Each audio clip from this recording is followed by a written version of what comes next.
Guys, आज मैं आप लोगों के लिए लेकर आई हूँ प्रीपोजिशन वाली क्लास। आपकी प्रीपोजिशन में जो भी डाउट्स होगी, थोड़ी बहुत जो भी डाउट्स होगी, वो 100% आज की इस वीडियो को देखने बाद क्लियर हो ही जाएगी।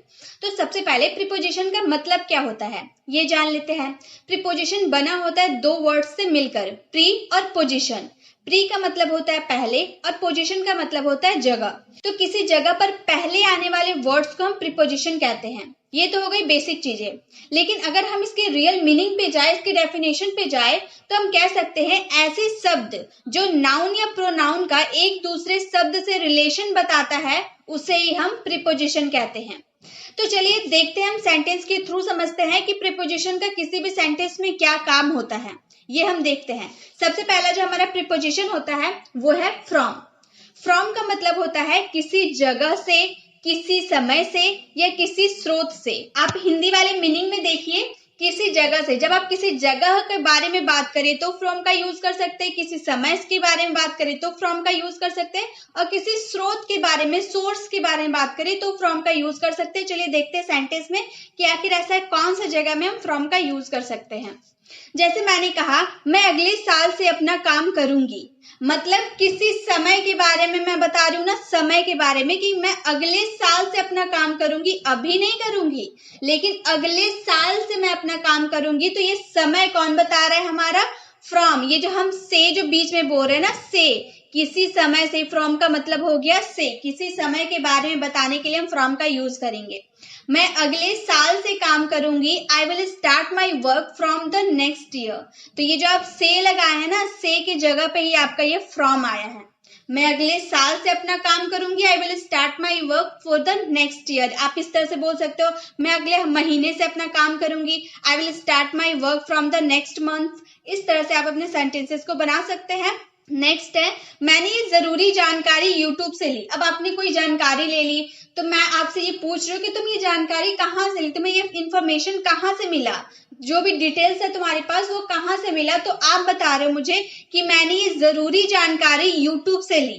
तो आप बोल सकते हो, I got the required details from YouTube. मतलब किसी सोर्स, किस सोर्स से लिए हैं? यूट्यूब से लिए हैं। ठीक है, तो मैंने ये जानकारी यूट्यूब से ली है, I got the required details from YouTube. तो आप किसी स्रोत के बारे में, किसी समय के बारे में या किसी जगह के बारे में बात करें तो आप उसमें आप फ्रॉम का यूज कर सकते हैं।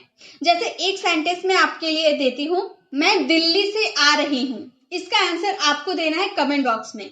ठीक है, नेक्स्ट है हमारा ओवर। ओवर का मतलब होता है ठीक ऊपर। ओवर का मतलब होता है ठीक ऊपर। जैसे मान लो आप बैठे हुए हो, आपके ऊपर से कोई बर्ड पार हो रही है, मतलब आपसे सिर से टच होके नहीं पार हो रही है, आपके ऊपर से पार हो रही है। डिस्टेंस है आपके और जो भी बर्ड है उन दोनों में डिस्टेंस है, तो ऐसी जगह पे आपको ओवर का यूज करना है।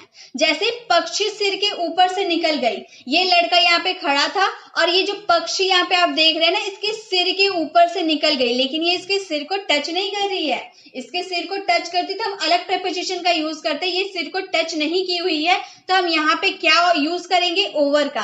ऊपर से तो गई है लेकिन सिर को टच नहीं की हुई है, इसीलिए हम इसमें ओवर का यूज करेंगे और बोलेंगे birds went over my head. Birds went over my head. यहाँ पे गई का बात की है ना, पास्ट इंडेफिनिट हो गया, इसलिए हम लोगों ने वेंट का यूज किया। Bird went over my head, पक्षी सिर के ऊपर से निकल गई। जैसे हमारे सिर के ऊपर पंखा है, अब हम यहाँ पे है, पंखा हमारे सिर के ऊपर है लेकिन सिर से चिपकी हुई नहीं है। हमारे पंखा और हमारे सिर का डिस्टेंस है, दूरी है, तो हम यहाँ पे ओवर का यूज करेंगे, बोलेंगे we have a fan over our head. We have a fan over our head, मतलब जो पंखा है हमारा वो सिर से ऊपर है। तो कोई चीज ठीक ऊपर रहती है तो इसके लिए आपको ओवर का यूज करना है। लेकिन अब ध्यान रखिए, ऊपर तो है लेकिन आपके और आपके फैन और आपके सिर का डिस्टेंस है। जब कोई चीज की डिस्टेंस होगी, आपके ऊपर तो होगी लेकिन डिस्टेंस होगी, तो उसमें आपको ओवर का यूज करना है। ठीक है, नेक्स्ट है हमारे ऑफ। ऑफ का यूज करेंगे से, किसी सतह से अलग होना। अब फ्रॉम का मतलब भी से था, तो आप हिंदी वाले सेंटेंस में थोड़ा ध्यान दीजिएगा। जब आप किसी समय, किसी जगह या फिर किसी सोर्स की बात करें तो उसमें फ्रॉम का यूज करें, लेकिन अगर किसी सतह से अलग होने की बात करें तो उसमें ऑफ का यूज करें।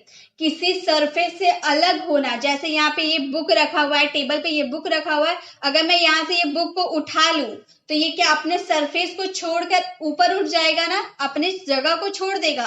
तो वैसे वाले सेंस में आपको ऑफ का यूज करना है। जैसे मैंने डेस्क से किताब उठाया, ये जो बेंच पे ये जो किताब रखा हुआ है मैंने यहाँ से उठा लिया, मुझे पढ़ना था मैंने उठा लिया। तो मैंने जो यहाँ से उठा लिया तो ये बेंच वाले के सरफेस, ये टेबल का जो सरफेस है इससे अलग हो गया, बुक अलग हो गया। तो इस वाले सेंस में आपको ऑफ का यूज करना है। बोलेंगे I picked book of the desk, I picked book of the desk, मतलब मैंने डेस्क से किताब उठा लिया। बिस्तर से प्लेट हटा दो। अब यहाँ पर बिस्तर है, बिस्तर के ऊपर ये जो प्लेट रखी हुई है, बच्चे अक्सर खाना खाते हैं और बिस्तर पर प्लेट छोड़ देते हैं। तो मम्मी ने कहा कि बिस्तर से प्लेट हटा दो। तो ये बिस्तर से अगर आप प्लेट को हटाओगे, उठाओगे तो ये अपना सरफेस को छोड़ देगा। इस वाले सेंस में आपको ऑफ का यूज करना है। बोलेंगे move the plate of the bed, मतलब बिस्तर से प्लेट हटा दो। ठीक है, तो किसी सतह से अलग होने की जो आप बात करेंगे तो उसमें आपको ऑफ का यूज करना है। नेक्स्ट है हमारे थ्रू आउट। थ्रू आउट का मतलब होता है से पूरा या सारा समय, सारा समय चल रहा है, पूरा वो दिन भर चल रहा है, ऐसे वाले सेंस में आपको थ्रू आउट का यूज करना है। जैसे पढ़ाई के दौरान वो बात करते रहे, स्कूल तो गए थे पढ़ने के लिए लेकिन वहां टीचर पढ़ा रही है और ये दोनों आपस में बात किए जा रहे हैं। अब टीचर की पढ़ाई पे किसी का ध्यान नहीं है, जितना देर तक टीचर पढ़ा रही उतना देर से वो बात किए जा रहे हैं, मतलब दौरान या फिर पूरा पढ़ाई जो चल रहा था उसमें पूरा समय वो क्या किए, बात करते रहे। तो बोलेंगे he kept talking through out studying, he kept talking through out the studying, वो पढ़ाई के दौरान बात कर रहे थे। दौरान भी आप लगा सकते हैं या फिर पढ़ाई में पूरा समय वो बात करते रहे, इस तरह से भी आपका सेंटेंस हो सकता है। नेक्स्ट, वह रात भर पढ़ाई नहीं कर सका। उसने ठाना था कि आज मैं रात भर पढ़ाई करूंगा, कल एग्जाम है, लेकिन वो पढ़ाई नहीं कर सका, उसे नींद आ गया, वो सो गया। तो हम बोलेंगे he couldn't study through out the night, he couldn't study through out the night, वो रात भर पढ़ाई नहीं कर सका या फिर वो सारा समय, मतलब रात को सारा समय वो पढ़ाई नहीं कर सका। तो he couldn't study through out the night, वो रात भर पढ़ाई नहीं कर सका। तो आप कोई समय की बात करें, सारा समय या पूरा समय वाला बात करें तो उसमें आपको थ्रू आउट का यूज करना है। नेक्स्ट है हमारे सिंस। सिंस का यूज करेंगे, ये भी से वाले सेंटेंस में यूज होगा। जो हम फ्रॉम और ऑफ का देखे ना, फ्रॉम का था किसी जगह के बारे में, समय के बारे में के लिए हम थे फ्रॉम का यूज कर रहे थे, और जब कोई चीज सतह को छोड़ रही थी तो उसमें ऑफ का यूज कर रहे थे। लेकिन इसका सिंस का यूज करेंगे किसी निश्चित समय से, कोई काम किसी निश्चित समय से चलता आ रहा है। मैं सुबह से खेलता आ रहा हूँ, वो सुबह से पढ़ते आ रही है, राम सुबह से टीवी देखते आ रहा है, वह रात से पढ़ाई करते आ रहा है। मतलब कोई काम किसी निश्चित समय से चलता आ रहा है। आपको समय पता होगा कि सुबह से है, रात से है, दोपहर से है, आपको निश्चित टाइम पता होगा, तो उस सेंस में आपको सिंस का यूज करना है। ये हम लोगों ने परफेक्ट कॉन्टिन्यूअस टेंस में सीखा है। जैसे मैं सुबह से पढ़ रहा हूँ, मुझे एक टाइम पता है, एक डेफिनेट टाइम मुझे पता है, कब से, सुबह से मैं पढ़ता आ रहा हूँ। तो हम बोलेंगे I have been studying since morning.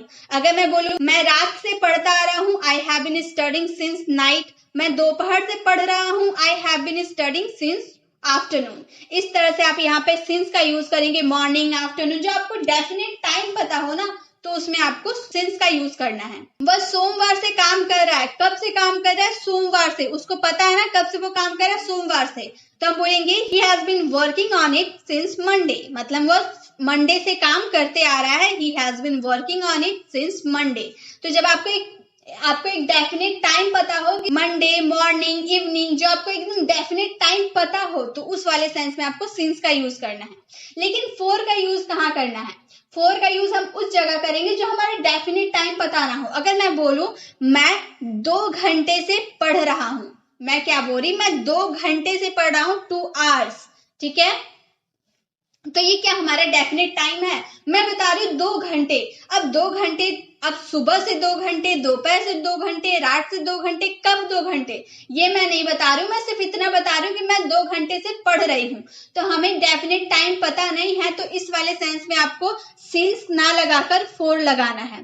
4 2 hours, यहाँ पे आपको आवर्स लगा देना है। I have been studying for 2 hours, मैं 2 घंटे से पढ़ रहा हूँ। मैं यहाँ पे आप लिख सकते हैं मैं 2 दिन, 2 days, ठीक है, वो 2 दिन से काम कर रहा है।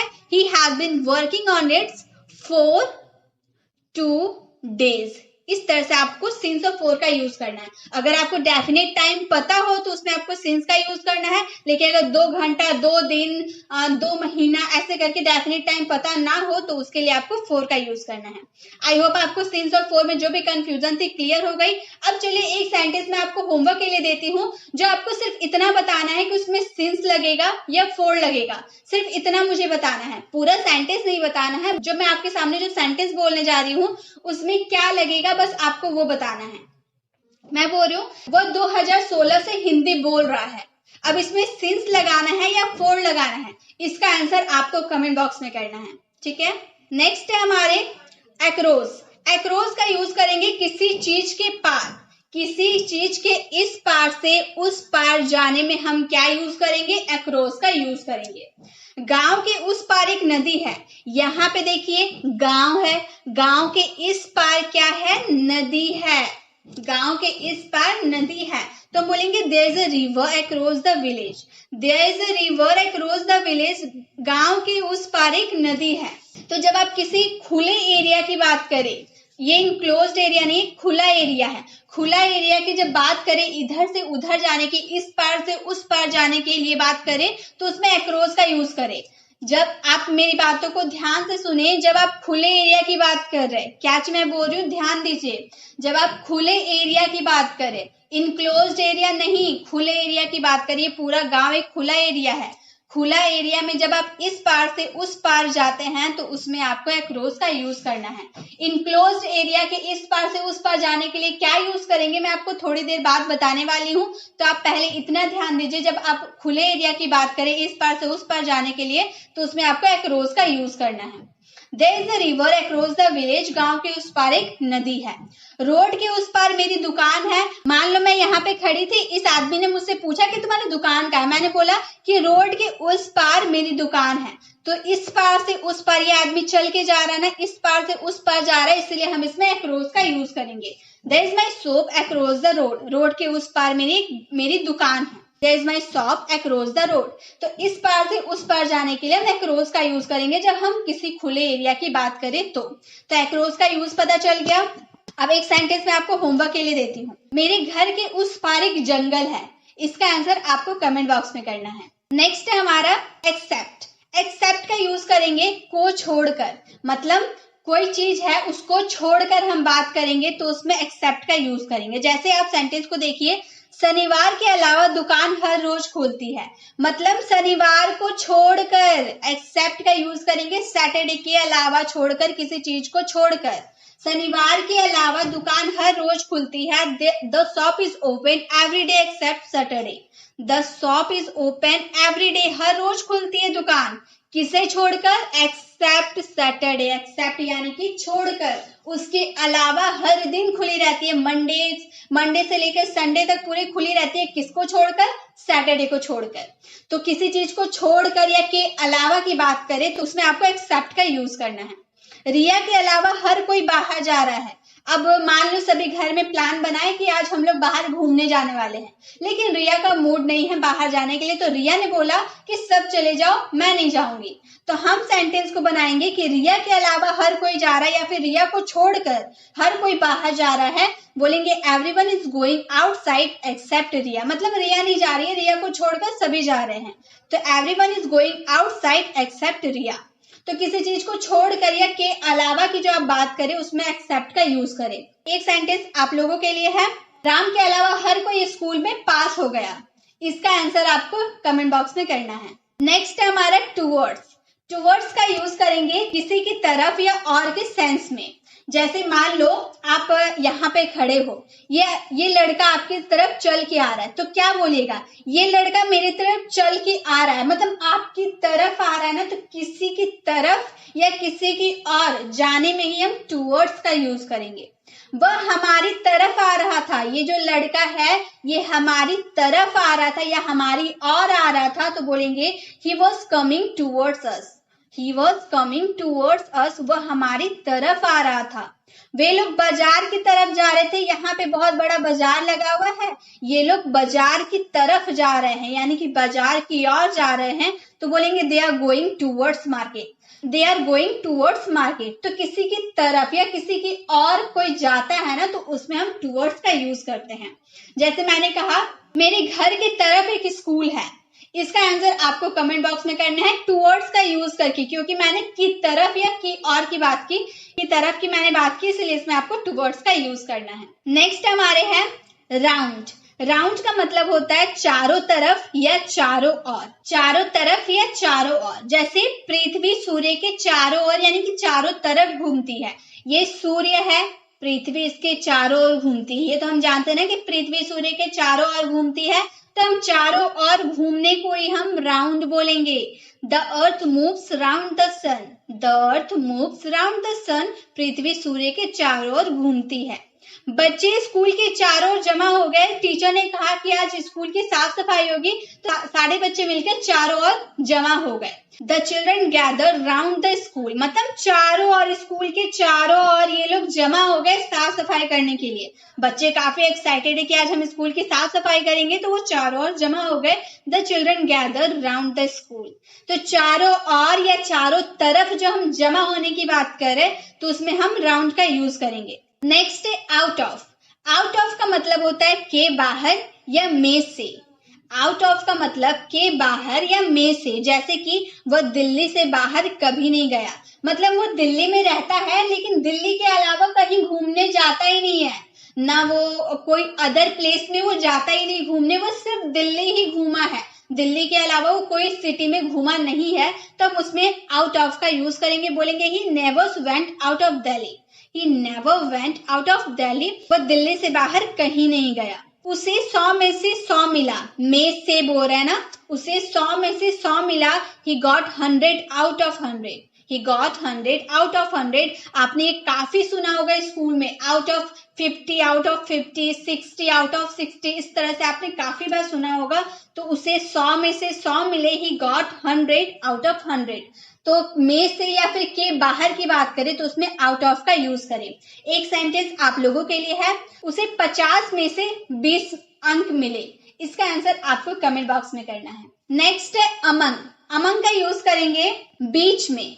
कोई चीज बीच में रहने की बात करेंगे तो उसमें अमंग का यूज करेंगे। लेकिन आप बोलेंगे कि बिटवीन का तो भी यूज करते हैं बीच में के लिए, ये ज्यादा यूज होता है ना, बिटवीन का ज्यादा यूज करते हैं बीच में के लिए।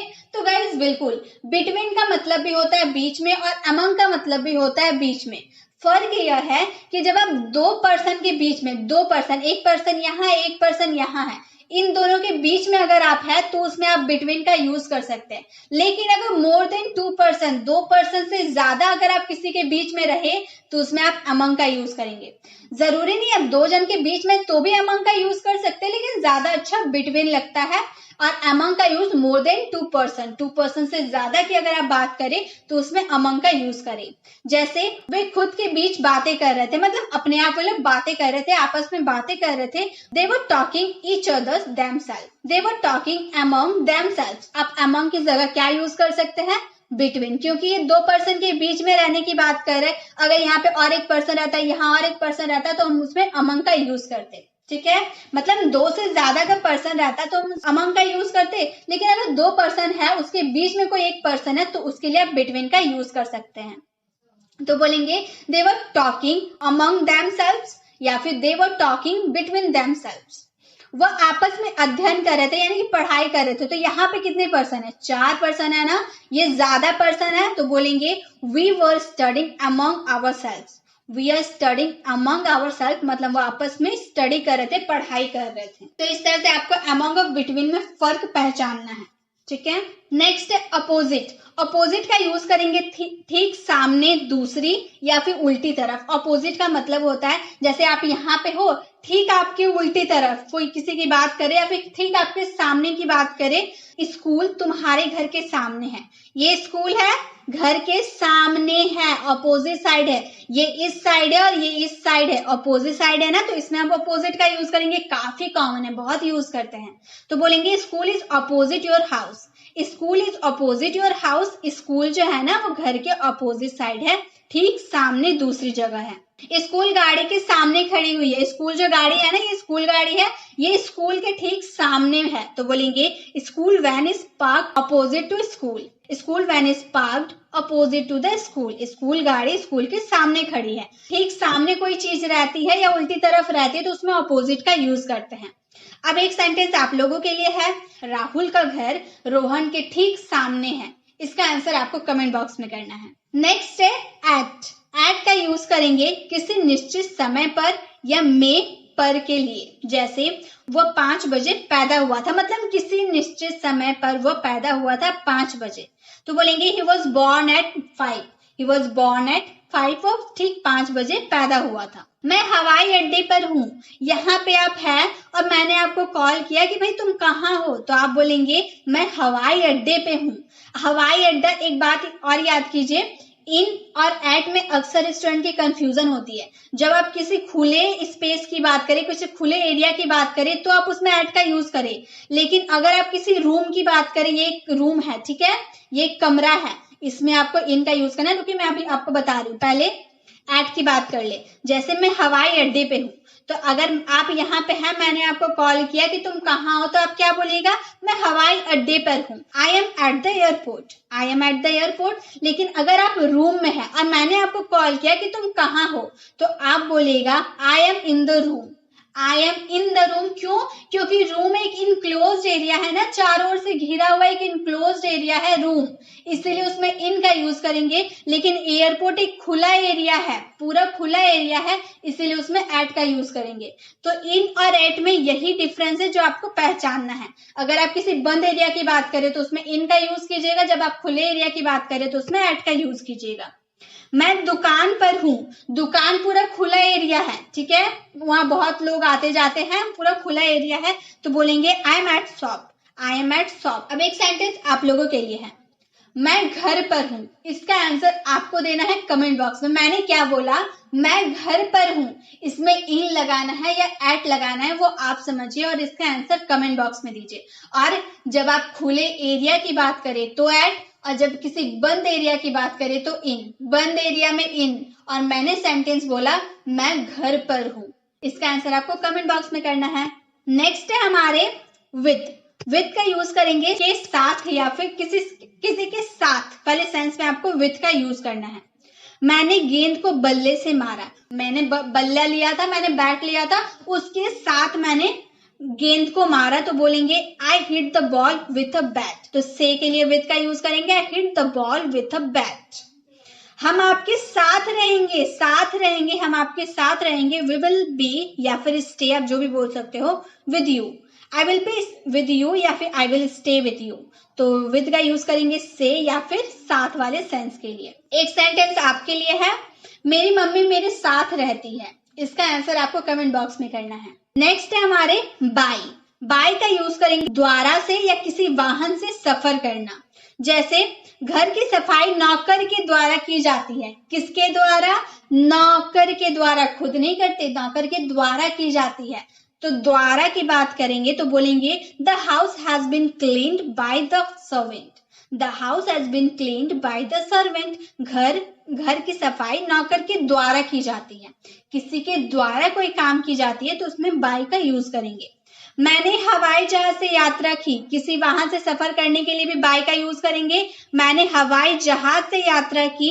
I travelled by aeroplane. I travelled by aeroplane. मैंने हवाई जहाज से यात्रा की। तो किसी वाहन से सफर करना या द्वारा के सेंस में आपको बाय का यूज करना है। अब एक सेंटेंस आप लोगों के लिए है, हमेशा मेरी मम्मी के द्वारा खाना बनाया जाता है।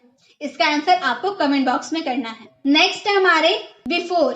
बिफोर का यूज करेंगे पहले या फिर सामने वाले सेंस में। कोई काम पहले करना या सामने वाले सेंस में आपको बिफोर का यूज करना। जैसे मेरे जाने से पहले वह आ जाएगा। अब ये बाहर जा रहा है, अब आप यहाँ पर है तो बोल रहे ना कि मेरे जाने से पहले वो आ जाएगा, या फिर मेरे जाने से पहले तुम आ जाना।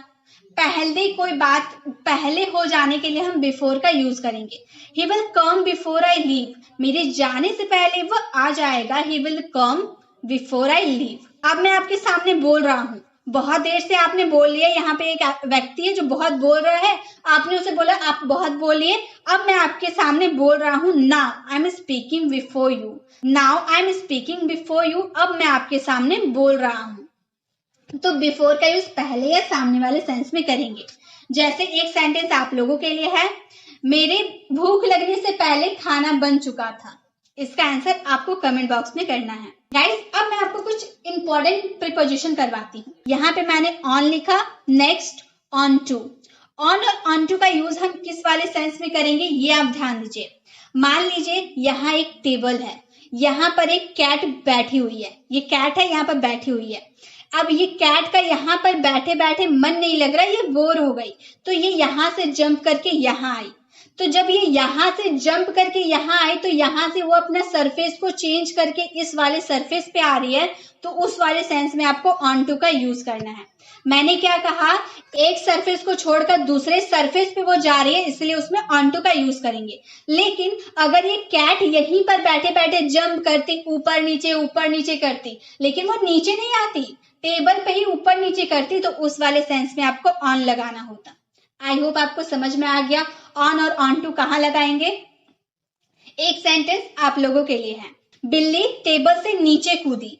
इसमें आपको क्या लगाना है, ऑन या ऑन टू, बस इतना जवाब देना है। बिल्ली टेबल से नीचे कूदी, इसमें ऑन लगाना है या ऑन टू लगाना है, ये आप बताइएगा। ठीक है, नेक्स्ट है अंडर। अंडर का यूज हम कौन सा सेंस में करेंगे ये भी देख लेते हैं। यहाँ पर एक कैट है और इसके ऊपर बॉक्स है, तो ये क्या बॉक्स के अंदर कैट है? बॉक्स के अंदर अगर कैट है तो उसमें आपको अंडर का यूज करना है। बॉक्स के अंदर अगर कैट रही तो उसमें आपको अंडर का यूज करना है। लेकिन अगर ये कैट यहाँ ना होकर यहाँ पे रहती, यहाँ पर एक कैट है और यहाँ इतनी ऊंचाई पर एक बॉक्स है, बॉक्स बड़ा है कैट छोटा है, या हम लेबल की बात करें, ठीक है, लेबल में कौन सा ऊंचा है, कैट ऊंचा है ना बॉक्स ऊंचा है, तो जाहिर सी बात है बॉक्स ऊंचा है। तो जब आप लेबल की बात करें कि बिल्ली से जो बॉक्स है वो ऊंचा है, तो उसमें आपको बिलो का यूज करना है।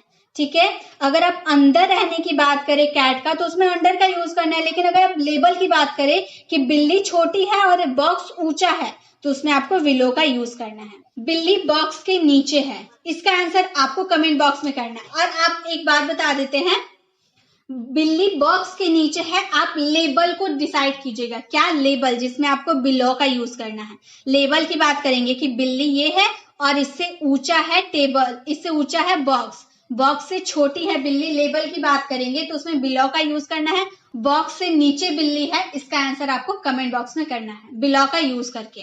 तो इसके साथ हम लोगों ने बहुत सारे प्रीपोजिशन कर लिए हैं, आप स्क्रीन पर देख रहे होंगे बहुत सारे प्रीपोजिशन आज की इस वीडियो में हम लोगों ने सीखा है। अब आपको वीडियो कैसी लगी, वीडियो को कमेंट में बताना बिल्कुल भी ना भूले, और मैंने जो जो आपको होमवर्क दिया है उसे जरूर कंप्लीट करके कमेंट बॉक्स में उसका रिप्लाई जरूर दे, ताकि आपको भी पता चल पाए कि आपकी प्रैक्टिस अच्छी हो रही है या नहीं। अगर जरा सा भी आपको कंफ्यूजन है तो कमेंट में जरूर बताएं, मैं आपको और भी अच्छे से समझाने की कोशिश जरूर करूंगी। अगर आप चैनल पर नए हैं और अभी तक हमारे चैनल को सब्सक्राइब नहीं किए हैं तो जल्दी से करके बेल आइकन को जरूर क्लिक कर दे, ताकि जब भी मैं ऐसी वीडियो अपलोड करूं आप तक नोटिफिकेशन मिलती रहेगी। मिलते हैं नेक्स्ट वीडियो में, तब तक के लिए कीप लर्निंग।